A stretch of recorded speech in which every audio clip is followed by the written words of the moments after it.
So I mentioned it in yesterday's video already, but I was lucky enough to get an early look at Season 1 for XDefiant. A big thank you to Ubisoft for the opportunity, and although I covered most of what is included in Season 1 in yesterday's video, today we're going to be focusing solely on Ranked because there is actually quite a lot to go through. So without wasting any time, let's get stuck into everything we found out about Ranked heading into Season 1. Now, starting off with, I guess, the boring stuff that we kind of already knew, they did touch on all of that again in terms of the game modes and stuff like that. So we've known a little bit about this for a few weeks now, and in fact pretty much since the preseason there's been the trial run mode, so I guess technically we've known about this for a while, but for anyone who hasn't played Ranked yet, this is how it's going to work. The mode itself is 4v4 instead of 6v6, which obviously slows down the game just a little bit. That is 4 less players per lobby, which essentially means it's going to be a little bit less chaotic and a little bit more methodical and tactical compared to the unranked modes. Now, as of right now, there are 6 modes in XDefiant. There are only going to be 4 that are taking place at least right away when it comes to Ranked, those being Occupy,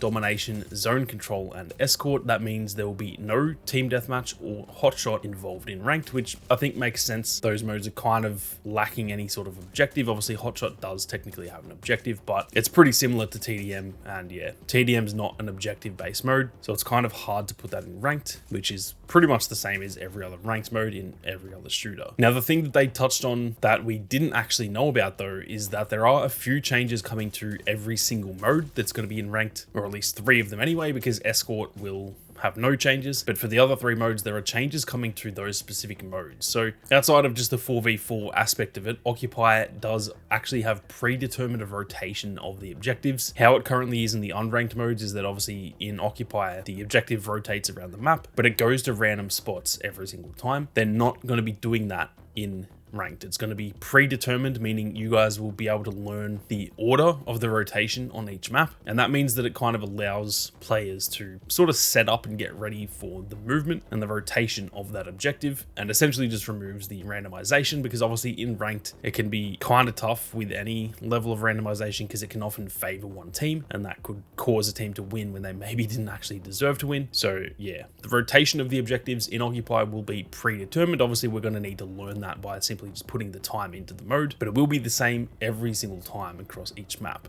There is also a pretty big change coming to Domination. Obviously how it currently is, you spawn into the game, you capture the objectives, and the team at the end with the most points wins. That is obviously still going to be the case, but in Ranked there is going to be the addition of halftime as well. So after 5 minutes in a game, the game will essentially pause, teams will reset and go to the other side of the map that they spawned on initially. The score will obviously stay the same, and there'll be a countdown, 3, 2, 1, go, and the game sort of restarts with teams being on the other side. As for zone control, they said that they're allowing the defending team to push back the objectives down to the last quarter of the capture. So they showed an example of this. It is a bit hard to explain if you haven't played zone control, but essentially if the team doesn't capture a whole quarter of the objective, then you jumping on that can push that back down to the last quarter. So that's a good change. I'm actually not sure why that's not in unranked, to be honest, but it's good that they're putting it in ranked. Lastly, for Escort, like I said, there actually is no changes at all there. Escort will operate exactly the same as it does in the unranked mode. Now, capture the flag won't be there right away. It will be getting added eventually, but what they've said is that they're going to be using essentially the unranked version of all of the new modes. So capture the flag now, but obviously in the future we'll get more modes. Those modes will go immediately into unranked, but not immediately into ranked. That means that they can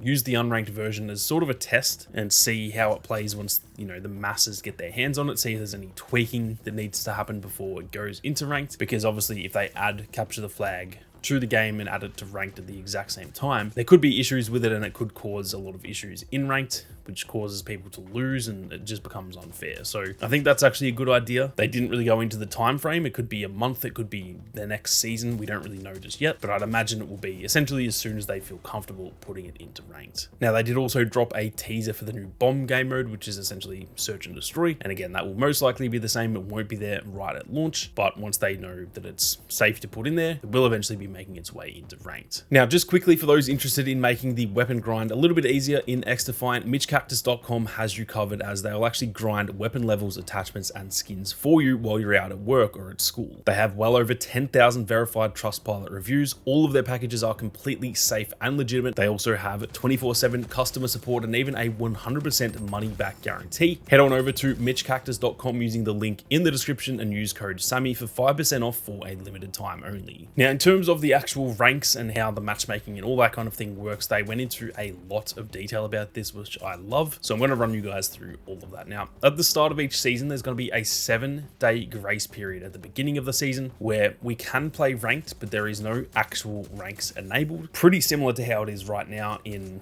what's called the trial run. So essentially this will be a 7-day like practice window where you can warm up and get ready for the season. You can practice with all the new weapons and the new maps, or at least the first new map anyway, and there will be no ranks enabled. So winning and losing doesn't gain or lose you anything. It'll essentially be unranked mode, just with all the same rules of ranked, how it currently is in the trial run. And then after that 7-day period, ranks will be enabled again, and it's back to normal for the rest of the season. Now, initially, when I heard that, I didn't really love that, but the more I thought about it, that is actually the perfect way to do it. As an example, let's just say that one of the weapons that gets added in this season, let's just say it's the best weapon in the game by a country mile and it's kind of broken. They've got that 7-day window there at the start to fix any of those little issues, because if the ranks were enabled straight away and someone had paid money to get the new assault rifle sooner, and so let's just say one whole team's running that overpowered assault rifle and the other team doesn't have it unlocked yet, well, that team's going to win based on something that probably shouldn't be in the game. They may have to ban those weapons and stuff like that. So it just gives us a grace period at the start of each season. There's 7 days to pretty much practice, get warmed up, and then after 7 days they can make sure it's all working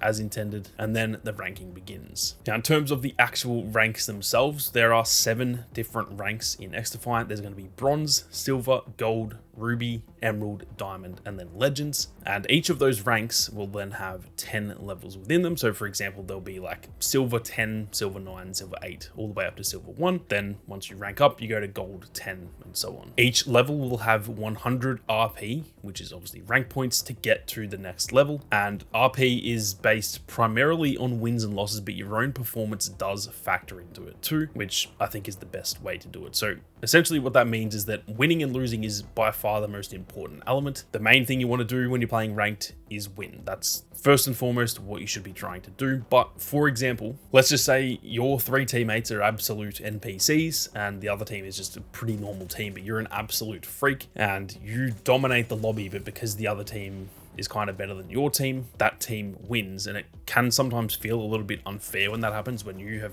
you know, you're the best player in the lobby, you've got triple the score of anyone else in the game and you lose. There's nothing worse than that, but they have kind of accounted for that. So if, for example, you are the best player in that lobby in terms of your performance in that game, if you lose, you will still lose RP, but it will be a lot less than if you obviously played poorly yourself. And the same sort of thing goes for winning as well. So if you win, but you go like 1 in 10 and you do 0 time on the objective, you will still gain points, but it's not going to be many points at all. So it is kind of that mix between primarily focusing on the win, but your performance does actually factor into it too. On top of that, there is also essentially like a prediction-based RP reward. So if your team has better ranks, for example, because obviously it's not always going to be like every single player is gold 1. There will be different ranks within the same lobby. And if your team has the better ranks than the other team, your team will kind of be expected to win. So then if you do, you won't earn quite as much RP compared to if you win as an underdog. You'll still obviously earn enough, like it's not a negative thing, but if you were to win as an underdog, you'll actually gain a lot more RP, and vice versa for the losers. So if you're expected to lose and you lose, you won't be punished as much. Whereas if you're expected to win